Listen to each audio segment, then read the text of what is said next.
Howdy, it's Uncle Paul, and I am getting ready to lighten my load.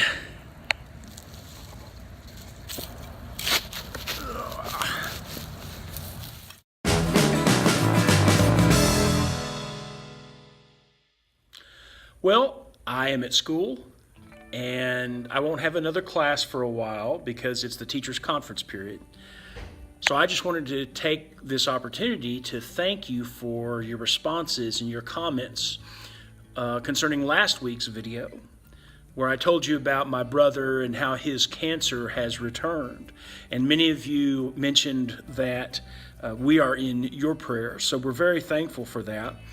But also a number of you talked about your own battle with cancer, either in the past and now you're cancer free, or that you're going through the battle right now, just as my brother is. And so I want to thank you for sharing your stories and for the optimism that you expressed. And that's something that gives us hope, and it is something that helps us keep a positive attitude. And I want you to know that those of you especially who mentioned your fight with cancer right now, that you are in our prayers as well. So hopefully and prayerfully we will all go forward with that optimistic and positive attitude. And I think one of you had mentioned laughter being a major part of dealing and coping with cancer. And so here's to laughter as well, and hope that we can overcome.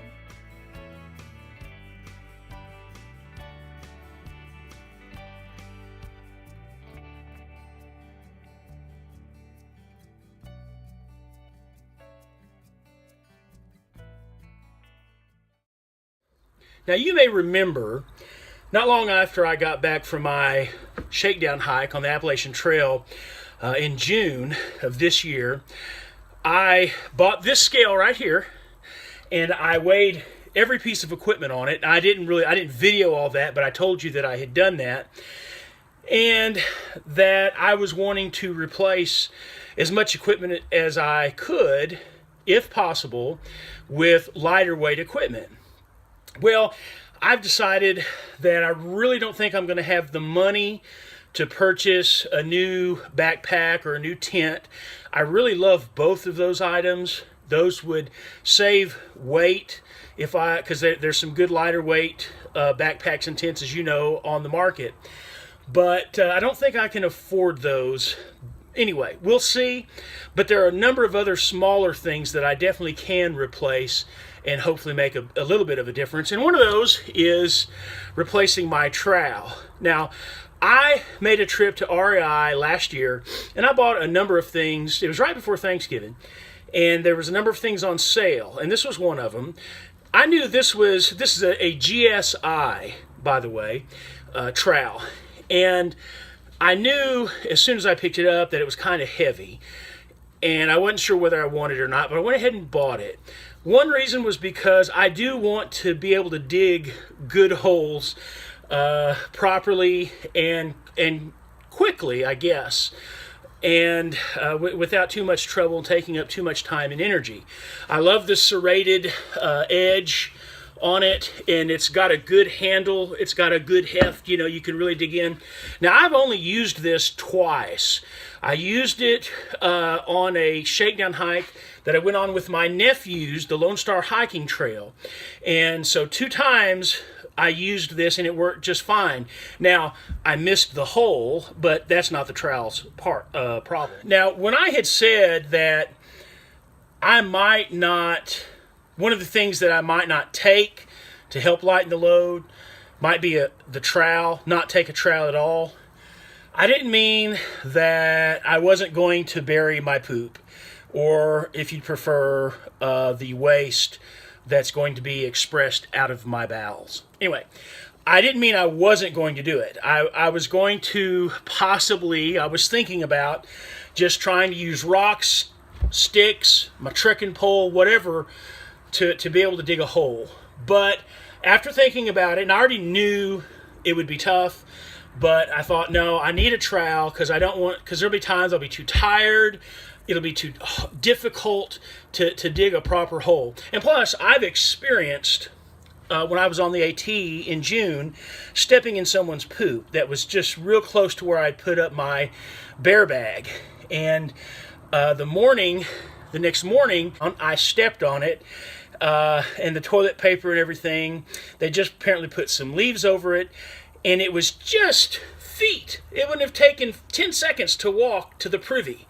It was that close. But anyway, I don't want to be that person, and I will definitely sacrifice whatever little amount of weight it is for a trowel to make sure that I bury things and it's convenient to do that. Now, let me go ahead and weigh this, and I want your advice, if you would please, on trowel options, lighter weight than this. Let's take a look and see how heavy this one is. Okay, this GSI trowel is 2.9 ounces. 2.9 ounces, and it's plastic. So if you have any suggestions, please let me know. Please, if you have links to something. I mean, I have a couple of ideas, but I want to know your experiences with them too, if it's something that you've used, and maybe the pluses and minuses of them. So I would appreciate that. You know, if you've watched my videos for very long, you'll know that one of my big issues concerning the trail is going to the bathroom. It's not the idea of pooping in the woods. Doesn't bother me, the fact that I'm outdoors. That's just fine. It's the privacy issue, and that's what I don't relish the thought of that. And really, Big Bird or Steve Walker, in one of his hike videos that he's made recently, and I'll try to find it and put a link down below, he talks, that's one of the questions that he answers or discusses, is about having to go in the woods and the lack of privacy. He discusses it a little bit more openly than anybody else I've seen so far, which I appreciate. Just hearing someone else talk about it and say, here are the issues with privacy, that helps me to know that, okay, it happens, and people, in the back of my mind, I know that your inhibitions are eventually, they're going to decrease because everybody does it, and it's just going to happen.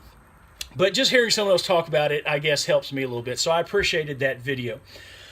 But I didn't have to use it on the trowel on the AT this year because every place I stopped and camped, I had a privy. And that was planned that way. And I know plans change and emergencies occur, but that didn't happen. I was only out there a week, so I pretty much stuck to my plan. Now, the Wiley shelter, that was the first one that I stopped at the first night. I think I've got a picture of it.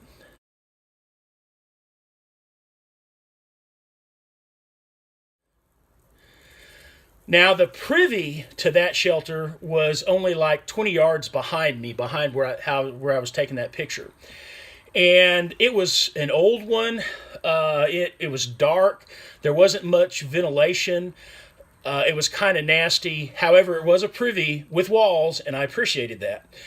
The next one was at the 10 Mile River shelter. And that was in Connecticut, and wasn't in Connecticut very very long. But all the shelters that I experienced, other than the Wiley shelter in New York, were all Connecticut shelters, and I loved the Connecticut privies.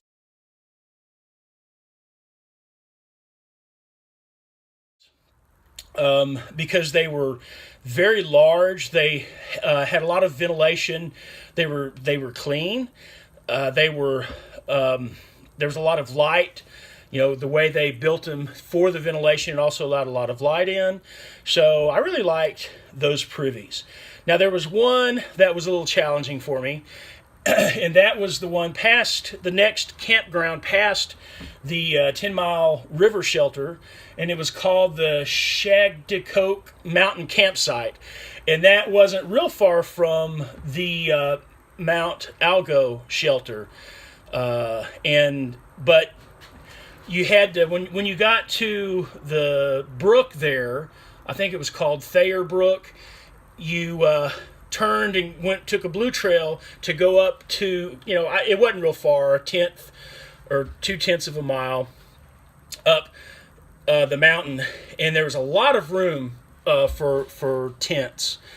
And you had the brook that really at that point up there was coming down almost like a waterfall or rapids, and it was really nice.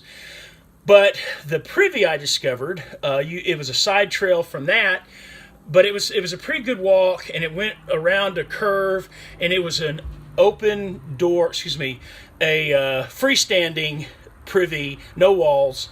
It was a box with a toilet seat.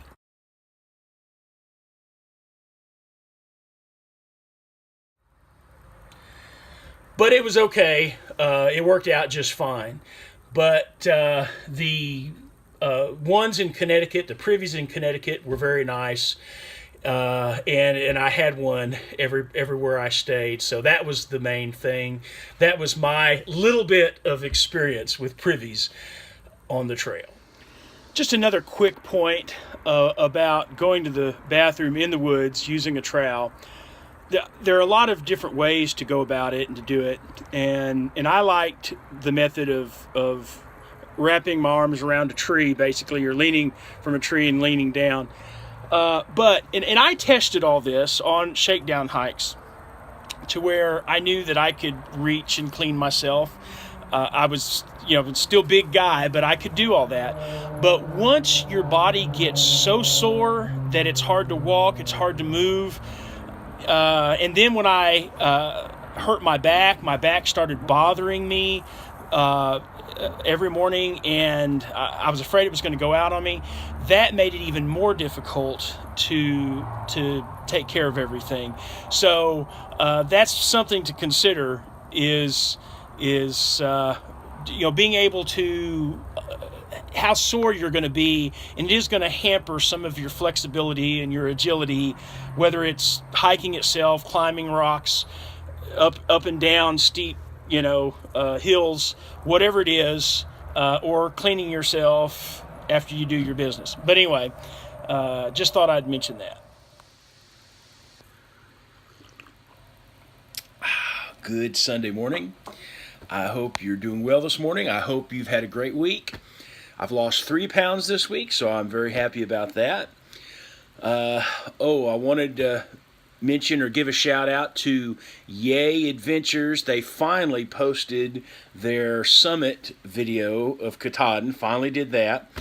And also wanted to mention if you watch Not By Sight, aka Disciple and Halo, today sometime, I think 6 o'clock Central Standard Time, they're going to be live on YouTube answering questions concerning anything about the trip and about the AT and all that. So just in case you hadn't heard that, they made that announcement. So congratulations to them on the summit. It was a great video, by the way, their summit video, because they showed a lot of the very difficult things about Katahdin, the very difficult spots that I haven't seen other videos do. So I liked that. But anyway, guys, I hope that you have a great week this coming week. I'm looking forward to it.